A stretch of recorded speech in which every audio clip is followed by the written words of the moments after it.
Hello everyone, CGPSC ABCD में आप सभी का स्वागत है।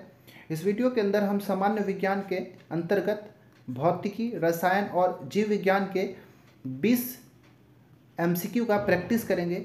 इसका 20 प्रश्नों का एनालिसिस बहुत ज़्यादा इंपॉर्टेंट होगा। ये सभी एग्ज़ाम के लिए इंपॉर्टेंट है, चाहे प्रयोगशाला परिचारक की बात कर लो, सीजीपीएससी की बात कर लो, व्यापम, हॉस्टल वार्डन, एसएससी का, ठीक है, रेलवे का, स्टेट पीसीएस का, सारे एग्ज़ाम के लिए इंपॉर्टेंट तो है ही। ठीक है, तो ये 20 प्रश्न जो है बहुत ज़्यादा इंपॉर्टेंट है। तो वीडियो को पॉज करके आप इसका ट्राई करेंगे और बताएंगे कि 20 में से आपका कितना सही हो रहा है। और साथ ही साथ मैं एक्सप्लेनेशन जो बताऊंगा उससे आप अपने कॉपी में नोट डाउन करते चले अगर कुछ इंपॉर्टेंट लगता है तो। ठीक है, चलिए शुरू करते हैं। ठीक है, देखिए पहला प्रश्न है कि चोट लगने पर अक्सर उस पर टिंक्चर आयोडीन या फिर सिंपली इसको टिंक्चर भी कहते हैं लगाया जाता है।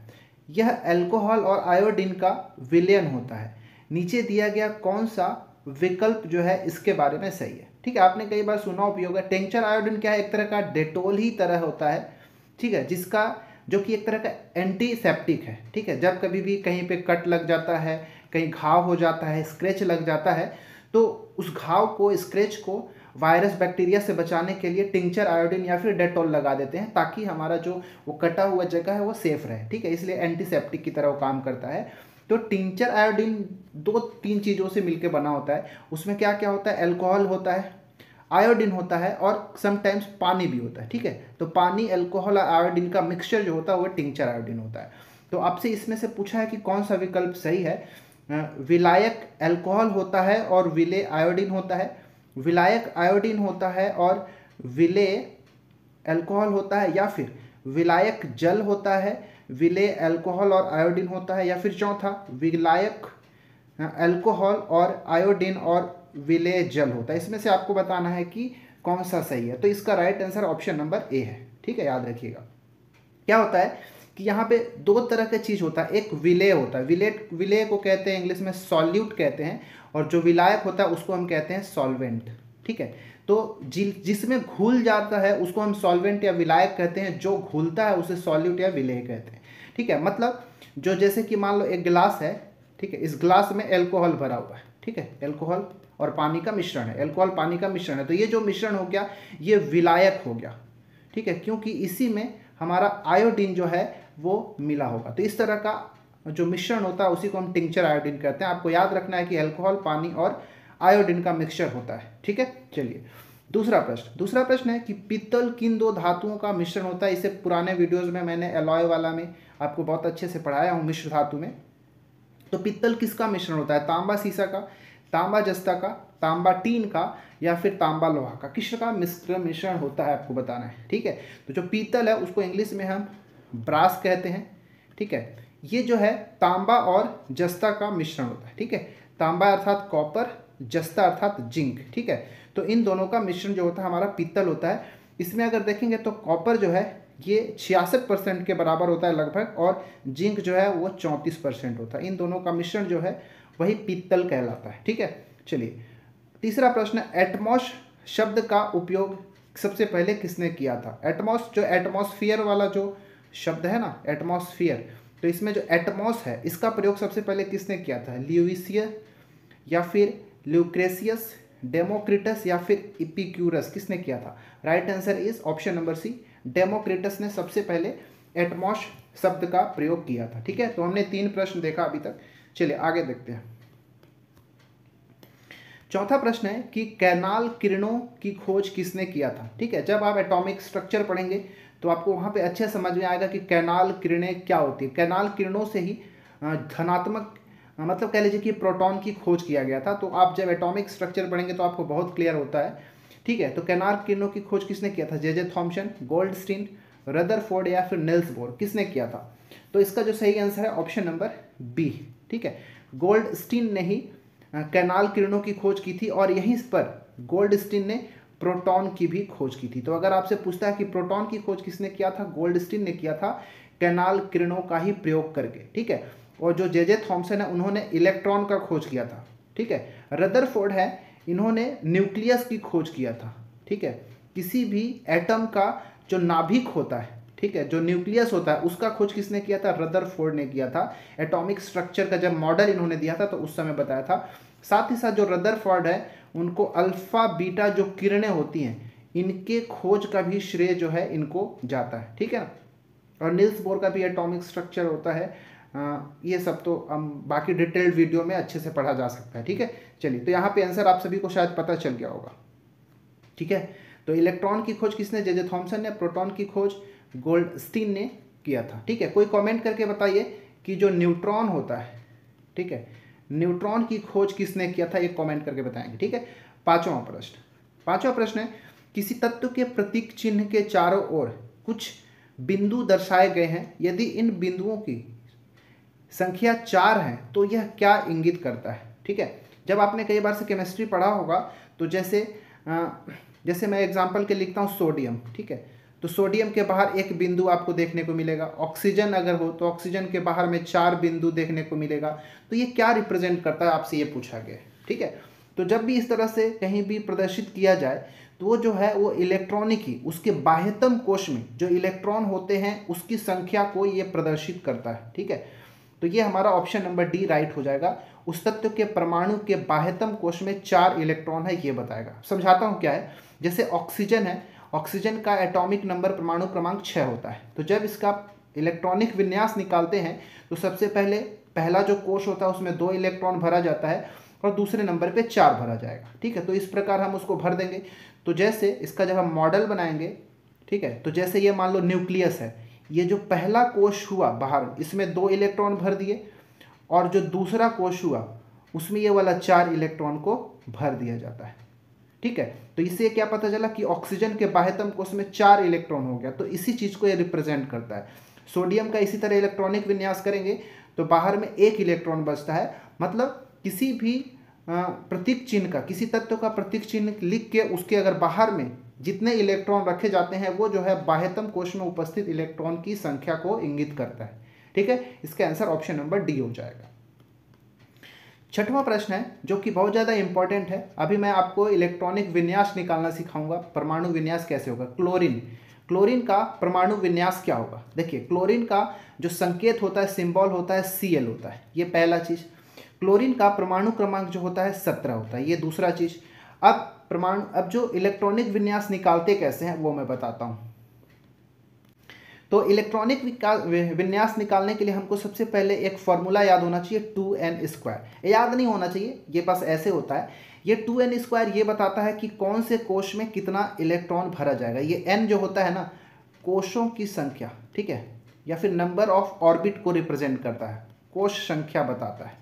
मतलब क्या, कोश अभी बताया था कि कोई भी अगर परमाणु है तो उसके केंद्र में क्या होता है, न्यूक्लियस होता है, नाभिक होता है। इसके नाभिक में ही क्या होता है, प्रोटॉन और न्यूट्रॉन उपस्थित होता है और इलेक्ट्रॉन जो है उसके बाहर कक्षाओं में चक्कर लगाते रहते हैं। ये परमाणु का ऐसा मॉडल होता है, ठीक है। तो मैं ऐसे रफली एक बना देता हूँ, ठीक है। ये जो बाहर में 3 दिखाए, ये जो हमारा पहला कोश है, मतलब n का वैल्यू 1 हो जाएगा। ये दूसरा कोश है तो n का वैल्यू 2 हो गया।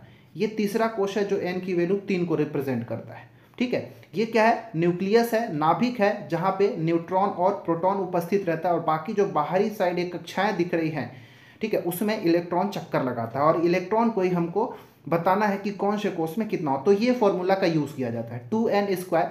मतलब जब n का वैल्यू 1 रखेंगे तो 2 × 1 का स्क्वायर मतलब 2। जब n का वैल्यू 2 रखेंगे तो 2 दूनी 4 दूनी 8।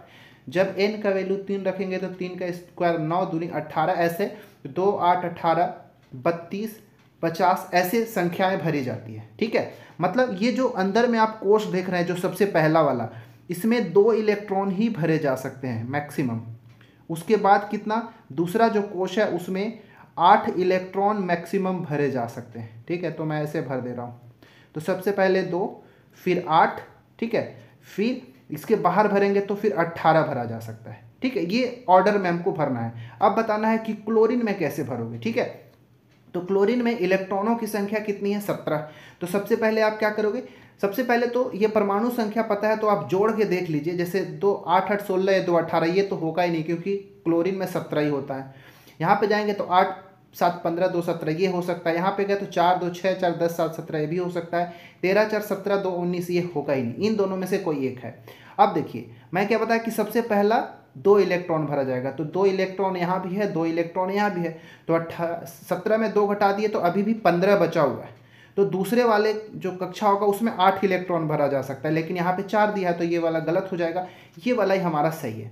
ठीक है, तो क्लोरीन का इलेक्ट्रॉनिक विन्यास होगा, सबसे पहले कोश में 2 इलेक्ट्रॉन भरेंगे, फिर जो दूसरा कोश है उसमें हम 8 इलेक्ट्रॉन भरेंगे, और लास्ट में जो हमारे पास 7 इलेक्ट्रॉन बचा है उसको हम तीसरे कोश में भर देंगे।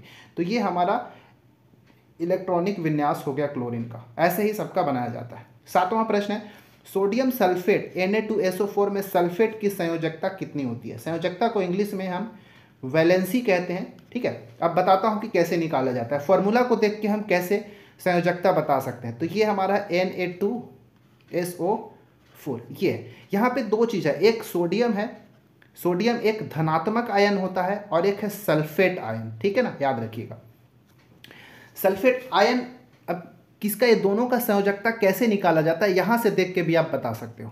तो जब भी संयोजकता, जब भी कोई भी फॉर्मूला लिखा जाता है तो दोनों आयनों का, धनात्मक और ऋणात्मक आयनों का जो संयोजकता होता है एक दूसरे के सामने लिखा जाता है। ठीक है, ये SO4 अकेला, SO4 अकेला नहीं है भाई, ये SO4 एक साथ रहेगा हमेशा, सल्फेट आयन है। ठीक है, मतलब सोडियम का जो संयोजकता होगा सल्फेट आयन के सामने लिखा जाएगा, और सल्फेट आयन की जो संयोजकता होगा वो सोडियम के सामने लिखा जाएगा।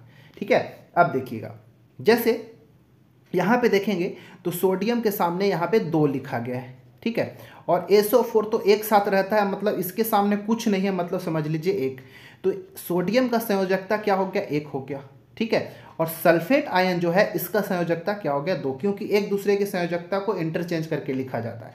मतलब यहाँ पे जो सल्फेट आयन है उसका संयोजकता कितना होगा, 2 होगा। हमारा ऑप्शन नंबर सी जो है बिल्कुल, सॉरी ऑप्शन नंबर ए जो है बिल्कुल सही हो जाएगा। उम्मीद है आपको समझ में आ गया होगा। और एग्जाम्पल के लिए समझिए, जैसे अगर मैं बोल दूंगा कि एल्यूमिनियम ऑक्साइड लिखिए, क्या बोल रहा हूँ, एल्यूमिनियम ऑक्साइड का फॉर्मूला क्या होगा, तो एल्यूमिनियम और ऑक्साइड मतलब ऑक्सीजन, ऑक्सीजन का जो संयोजकता होता है 2 होता है। तो जब फॉर्मूला बनाएंगे तो इसके सामने 2 लिख दीजिए। एल्यूमिनियम का संयोजकता 3 होता है तो हम 3 यहाँ पे लिख देंगे, तो ये हमारा एल्यूमिनियम ऑक्साइड हो गया। अब इसको देख के भी हम संयोजकता बता सकते हैं कि ऑक्सीजन की संयोजकता 2 है, एल्यूमिनियम की संयोजकता 3 है। तो ये फॉर्मूला से देख के बताया जाता है। ठीक है, चलिए अब हम 8वां प्रश्न देखते हैं। 8वां है, कंकाली समीकरण किसे कहते हैं? कंकाली समीकरण मतलब स्केलेटल फॉर्मूला। ठीक है, जब कभी भी फॉर्मूला बनाया जाता है, ठीक है, मतलब जब समीकरण, सॉरी स्केलेटल इक्वेशन या फिर इक्वेशन कर लीजिए। ठीक, क्या होता है स्केलेटल इक्वेशन? जैसे जब कभी भी 2 तत्वों का, 2 परमाणुओं का, सॉरी 2 अणुओं का अभिक्रिया होता है तो तीसरा या फिर तीसरा से ज़्यादा भी बनता है। जैसे एग्जाम्पल के लिए मान लो हाइड्रोजन और ऑक्सीजन, इन दोनों का अभिक्रिया कराया तो हाइड्रोजन ऑक्सीजन की अभिक्रिया से क्या बनता है, पानी बनता है, वाटर बनता है। लेकिन अब यहाँ पे ध्यान से देखेंगे तो ऑक्सीजन 2 है, यहाँ पे सॉरी हाइड्रोजन 2 है, यहाँ पे भी हाइड्रोजन 2 है, यहाँ पे ऑक्सीजन 2 है लेकिन यहाँ पे 1 है, ये बैलेंस्ड नहीं है। तो जब कभी भी समीकरण हमारा बैलेंस्ड समीकरण नहीं होगा, संतुलित समीकरण नहीं होगा, तो हम उसके स्केलेटल फॉर्मूला या फिर स्केलेटल इक्वेशन कहते हैं।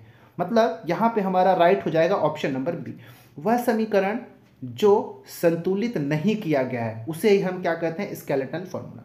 अब जब इसको मैं बैलेंस कर दूंगा, संतुलित कर दूंगा, तो क्या हो जाएगा, एक संतुलित समीकरण हो जाएगा। कैसे करेंगे, तो जैसे अगर यहाँ पे मैं 2 रख दिया तो ऑक्सीजन 2 हो गया, लेकिन हाइड्रोजन 2 दूनी 4 हो गया, तो ऑक्सीजन इधर 2 है, हाइड्रोजन 4 करने के लिए यहाँ पे 2 रख देंगे, तो अभी हमारा बैलेंस हो जाएगा। अब ये स्केलेटल या फिर कंकाली समीकरण नहीं है। ठीक है, बैलेंस करने से पहले का समीकरण कंकाली समीकरण होता है। ठीक है, चलिए 9वां प्रश्न हमारा है, साधारण नमक का सूत्र क्या होता है? दुनिया का सबसे आसान प्रश्न है। Option number A sodium chloride, NaCl जो है साधारण नमक का फॉर्मूला होता है।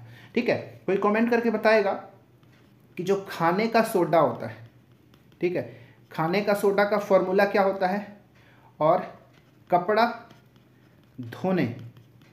धोने का जो सोडा होता है उसका फॉर्मूला क्या होता है? ठीक है, बेकिंग सोडा और वॉशिंग सोडा, इन दोनों का फॉर्मूला क्या होता है, कमेंट करके बताएंगे कोई।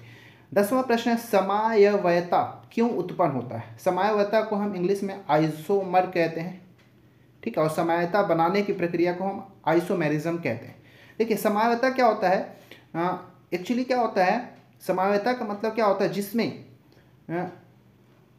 परमाणुओं की संख्या बराबर हो। क्या बोल रहा हूँ, ऐसा जिसमें परमाणुओं की संख्या बराबर हो अलग अलग तत्वों की संख्या बराबर हो लेकिन स्ट्रक्चर अलग हो, संरचना अलग अलग हो। एग्जाम्पल के लिए मैं एग्जाम्पल बताता हूँ, जैसे मैं एग्जाम्पल लेता हूँ एक तो ब्यूटीन लेता हूँ, ठीक है। ब्यूटीन, देखिए जब आप हाइड्रोकार्बन पढ़ेंगे तो आपको तीन चीज़ मिलता है, एक मिलता है एल्केन, एक मिलता है एल्कीन और एक मिलता है एल्काइन। तीन चीज़ मिलता है। ये सिंगल बॉन्ड वाला होता है, जिसमें इन होता है ये डबल बॉन्ड वाला होता है, और जिसमें आइन होता है वो ट्रिपल बॉन्ड वाला होता है। तो समावयवता जनरली आपको डबल बॉन्ड और ट्रिपल बॉन्ड में देखने को मिलता है। तो अगर यहाँ से जाएंगे तो यहाँ पे हमको आंसर मिल जाएगा, द्विबंध के कारण जो है, द्विबंध के स्थिति में भिन्नता के कारण ही समावयवता होता है, ठीक है। मतलब जो डबल बॉन्ड या फिर ट्रिपल बॉन्ड, डबल बॉन्ड या ट्रिपल बॉन्ड की जो पोजीशन होता है किसी भी स्ट्रक्चर में, उस पोजीशन में डिफरेंस के कारण ही आइसोमर या समावयवता उत्पन्न होता है। एग्जाम्पल के लिए देखिए मैं समझा रहा हूँ, जैसे अगर मैं ब्यूटीन लिखूँ तो ब्यूटीन का फॉर्मूला क्या होता है, देखिएगा CH2, मान लो मैं डबल बॉन्ड यहाँ पे पहले स्थान पे लगाता हूँ, CH2 CH2, फिर यहाँ पे एक सिंगल बॉन्ड लगा के मैं कर दिया CH3, तो 1 2 3 4, ये ब्यूटीन का फॉर्मूला है। यहाँ पे देखेंगे तो डबल बॉन्ड पहले स्थान पर है। अब मैं इस डबल बॉन्ड का स्थान को चेंज करके अगर यहाँ पे कर दूँ CH, इसको हम कहते हैं ब्यूटीन 1, ठीक है। अब ये हमारा यहाँ पे CH3 हो जाएगा, ये CH हो जाएगा, ठीक है, यहाँ पे CH, तो 1 2 ये डबल बॉन्ड कर दिया यहाँ पे, तो 3 हो गया, और लास्ट में यहाँ पे जोड़ दिया CH3। देखिए ये भी ब्यूटीन ही है, लेकिन ये ब्यूटीन 2 कहलाएगा। क्यों? क्योंकि ये पहला दूसरे नंबर पे डबल बॉन्ड जुड़ गया। अब इन सबको अगर काउंट करेंगे तो 1 2 3 4, 4 कार्बन इसमें भी, 4 कार्बन इसमें भी, हाइड्रोजन 2 3 2 5 3 8, यहाँ भी हाइड्रोजन 3 4 5 3 8 समान ही है। मतलब अणु परमाणुओं की संख्या बराबर है, बट वहाँ पे डबल बॉन्ड या ट्रिपल बॉन्ड की जो पोजीशन है उसमें जब चेंजेस हो जाएगा तब जाके समावयवता या फिर आइसोमेरिज्म उत्पन्न होता है। इसीलिए इसका आंसर ऑप्शन नंबर डी हो जाएगा। उम्मीद है आपको समझ में आ गया होगा, ठीक है। चलिए 11वां प्रश्न। 11वां प्रश्न है कि छत्तीसगढ़ में जो सबसे शुद्ध प्रकार का कोयला मिलता है वह किस ग्रेड का होता है। कई ग्रेडों में इसको बांटा जाता है, जो कोयला होता है उसको G1 G2 G5 G70 बहुत तरीके से। तो सबसे अच्छे तरह का जो कोयला होता है वो G4 प्रकार का होता है, ठीक है। तो छत्तीसगढ़ में जो शुद्धतम वाला जो कोयला पाया जाता है वो कैसा होता है, G4 प्रकार का होता है। जो G4 प्रकार का कोयला होता है उसमें लगभग 100 किलो कैलोरी प्रति किलोग्राम ऊर्जा जो है उत्पन्न होता है। 1 किलो कोयला, मतलब शुद्धतम प्रकार के कोयला को अगर जब जलाएंगे तो 1 किलो से 6100 किलो कैलोरी ऊर्जा जो है उत्पन्न होता है, ठीक है, याद रखिएगा। इसका आंसर ऑप्शन नंबर डी। 12वां प्रश्न है, पेट्रोलियम में सबसे पहला पेट्रोल रसायन आज से लगभग 200 साल अलग किया गया था, निम्नलिखित में से क्या था। तो सबसे पहले जो अलग किया गया था केरोसिन, जो मिट्टी का तेल होता है, ठीक है, मिट्टी तेल केरोसिन ऑयल, इसे ही सबसे पहले अलग किया गया था, याद रखिएगा, ठीक है। 13वां प्रश्न है कि त्रिक नियम किस वैज्ञानिक ने दिया गया था। त्रिक नियम मतलब इसको ट्राइड्स रूल कहते हैं। आपने सुना भी होगा, इसका पूरा नाम ही है डोबरनियर ट्राइड्स, ठीक है, डोबरनियर ट्राइड्स, ठीक है। तो ट्राइड जो किसने दिया था, डोबेराइनर लिखा हुआ है, डोबरनियर भी पढ़ते, तो इन्होंने ही इस त्रिक नियम को दिया गया था। इन्होंने कहा क्या था कि जब कभी भी तत्वों को उनके बढ़ते हुए परमाणु क्रमांक के रूप में लिख दिया जाए, एग्जाम्पल के लिए अगर ऐसे क्या बोल रहा हूँ, बढ़ते हुए परमाणु द्रव्यमान के रूप में लिखने की मैं बात कर रहा हूँ, ठीक है। एग्जाम्पल के लिए अगर मैं लिख दूँ तो जैसे मान लेते हैं लिथियम, ठीक है, लिथियम, सोडियम, पोटेशियम, इन तीनों को इस क्रम में हम लिख दिए। अब ये बढ़ते हुए परमाणु द्रव्यमान के रूप में है, तो लिथियम का परमाणु द्रव्यमान होता है 7, पोटेशियम का परमाणु द्रव्यमान होता है 39, ठीक है। तो इन्होंने क्या कहा था, इस त्रिक नियम के अनुसार क्या होता है कि पहला और तीसरा जो परमाणु है उनके द्रव्यमान को जोड़ के जब औसत निकालते हैं, मतलब 7 + 39 जोड़ के जब 2 से भाग देंगे, औसत निकालेंगे, मतलब 46/2 करेंगे तो आपको 23 मिलेगा। ये जो मिलेगा बीच वाले तत्व का परमाणु द्रव्यमान के लगभग बराबर होता है। यही उन्होंने क्या बताया था, यही डोबरराइनर ट्रिक होता है। तो लिथियम, सोडियम, पोटेशियम, एक ट्रिक को याद रखिएगा, क्या पता एग्जाम में दे दे। इसी तरह जो होता है कैल्शियम, स्ट्रांसियम और बेरियम होता है, इसको आप याद रखेंगे। और एक और याद रखिएगा, क्लोरीन, ब्रोमीन और आयोडीन। ये 3 ट्रिक को आप एटलीस्ट याद रखिएगा, एग्जाम में पूछा जा सकता है। ठीक है, 15वां प्रश्न है, निम्न में से सत्य कथन चुनना है। ठीक है, सत्य कथन बताना है कि क्या होगा। तो वीडियो को पॉज करें और आंसर देने की कोशिश करेंगे कि राइट क्या होगा। किसी आवर्त सारणी में बाएं से दाएं ओर जाने पर सामान्यतः इलेक्ट्रॉन बंधुता बढ़ता है। दूसरा है, किसी आवर्त सारणी में बाएं से दाएं की ओर जाने पर इलेक्ट्रॉन बंधुता घटता है। ठीक है, तीसरा है, किसी आवर्त सारणी में इलेक्ट्रॉन बंधुता का मान कभी भी नहीं बदलता, या फिर चौथा इनमें से कोई नहीं। अब इसको पढ़ने से पहले आपको इलेक्ट्रॉन बंधुता आपको आना चाहिए। इलेक्ट्रॉन बंधुता को कहते हैं इलेक्ट्रॉन एफिनिटी। ठीक है, इलेक्ट्रॉन एफिनिटी या फिर इलेक्ट्रॉन बंधुता। अब इसका सिंपल सा मतलब यह होता है, अगर साधारण भाषा में समझना है तो इलेक्ट्रॉन लेने की क्षमता। ठीक है, इलेक्ट्रॉन लेने की जो गुण होता है, जो क्षमता होता है, उसे ही हम इलेक्ट्रॉन एफिनिटी या फिर इलेक्ट्रॉन बंधुता कहते हैं। ठीक है, तो अब इलेक्ट्रॉन बंधुता का सिंपल डेफिनेशन यही होता है कि जब कभी भी इलेक्ट्रॉन लेने के, क्योंकि इलेक्ट्रॉन जब भी लेता है कोई तत्व तो वो ऋण आयन बनाता है। ऋण आयन को इंग्लिश में कहते हैं एनायन कहते हैं, धन आयन को इंग्लिश में कैटायन कहते हैं केमिस्ट्री की भाषा में, ये धन आयन ये ऋण आयन।